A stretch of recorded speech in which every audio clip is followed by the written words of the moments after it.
Assalamualaikum warahmatullahi wabarakatuh. Waalaikumsalam warahmatullahi wabarakatuh.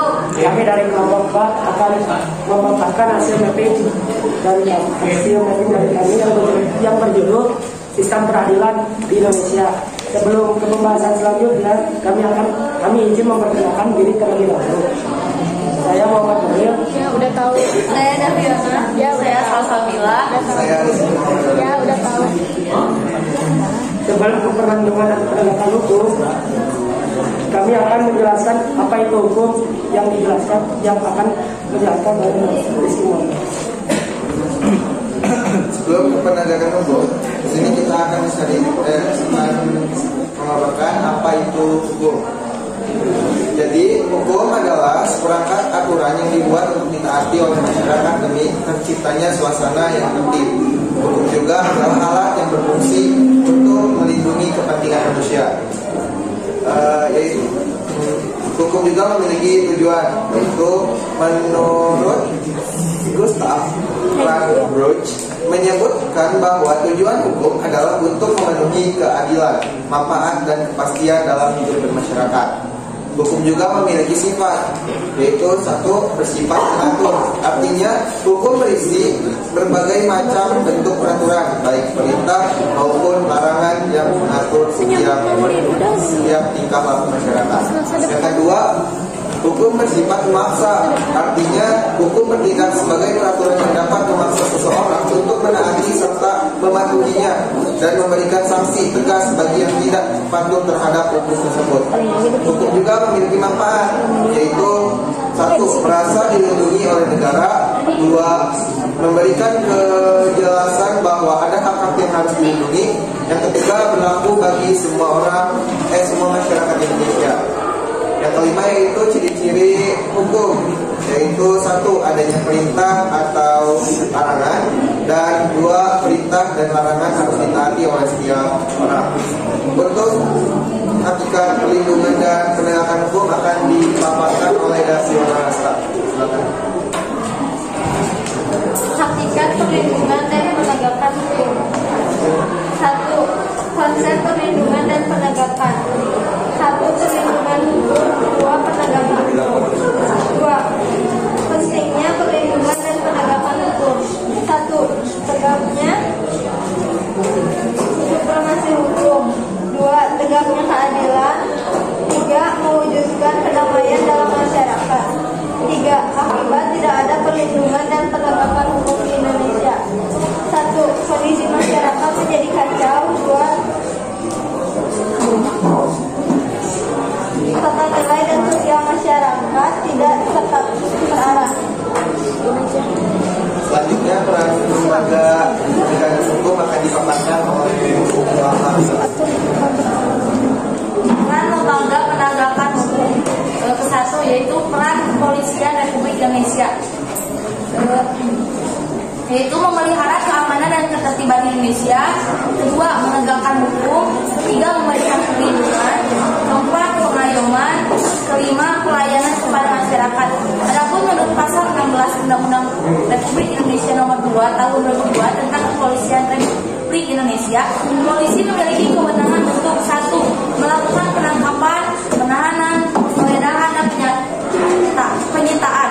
Kedua, melarang setiap orang meninggalkan atau memasuki TKP untuk kepentingan penyelidik. Ketiga, menyuruh berhenti orang yang dicurigai.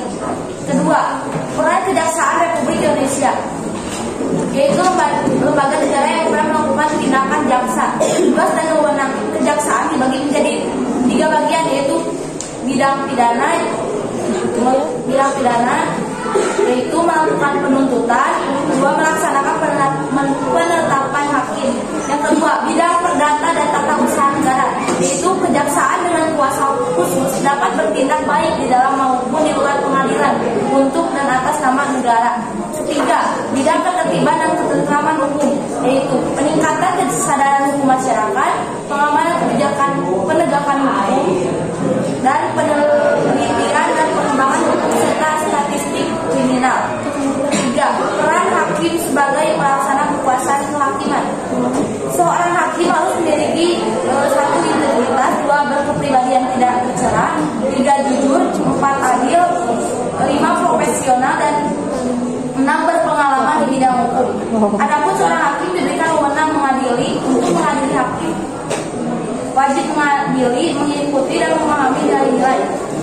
Dan keempat yaitu peran advokat dalam penegakan hukum. Adapun haknya meliputi: 1. Bebas mengeluarkan pendapat sesuai aturan. 2. Bebas menjalankan profesinya sesuai aturan. 3. Berhak atas kerahasiaan hubungan dengan klien. Adapun kewajibannya yaitu meliputi: dilarang mendiskriminasikan klien.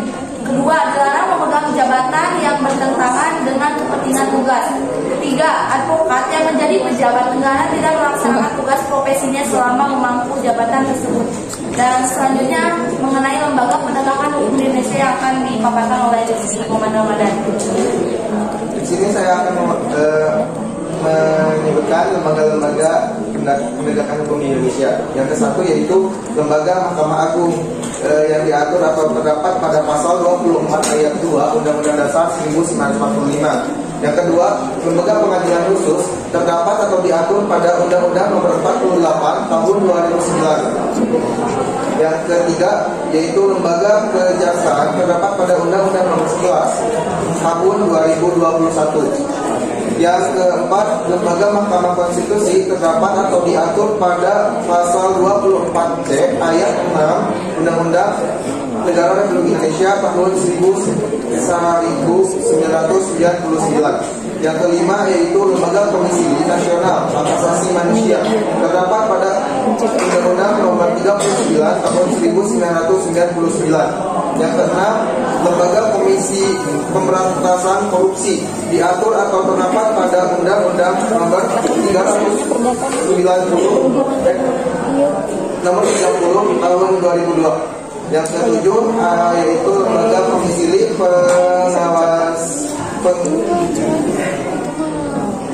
Pengawasan Persaingan Usaha terdapat pada keputusan Presiden nomor 75 tahun 1999. Yang terakhir yaitu Lembaga Badan Nasional Narkotika atau BNN terdapat atau diatur pada Undang-Undang Nomor 35 tahun 2009. Yang terakhir yaitu Dinamika Pelanggaran Hukum akan dipaparkan oleh Salsabila.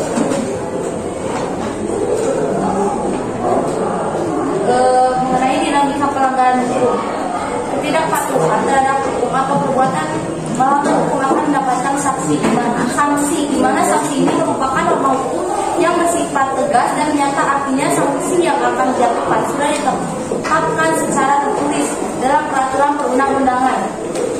Apakah ada yang ingin menambahkan? Ditambahkan. Yang mau dikomen enggak?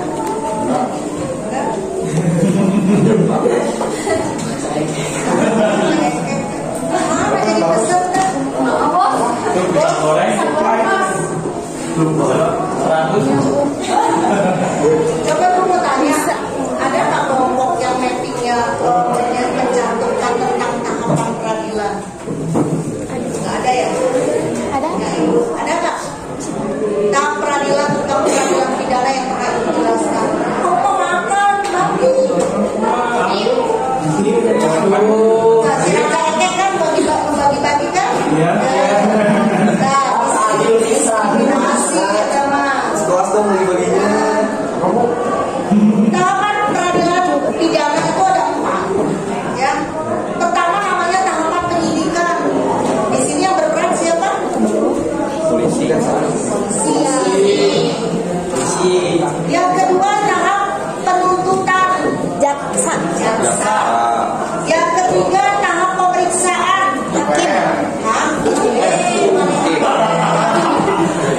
Hakim. Yang akan memeriksa semua pihak yang berkompeten dalam masalah tersebut. Dan yang terakhir adalah tahap eksekusi. Advokat. Ya, bukan. Ini adalah pelaksanaan hukuman. Jaksa. Eksekusi itu bisa sebentar, bisa lama. Tergantung. Nah, tergantung apa? Kasusnya. Tergantung upaya hukum. Kalau dia dijatuhi 10 tahun, tapi ada aset api nabi ya udah tok.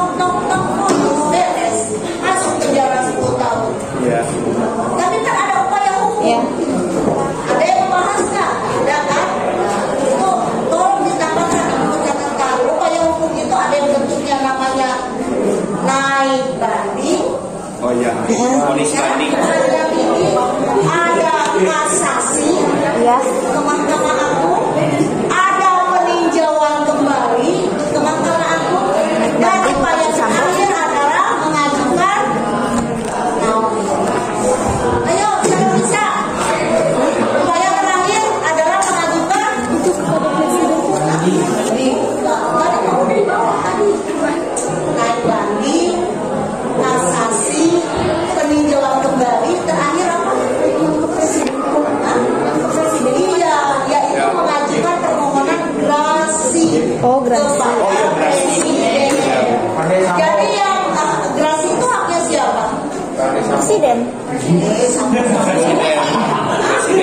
Presiden yang berhak menolak ataupun menerima grasi itu adalah Presiden. Jadi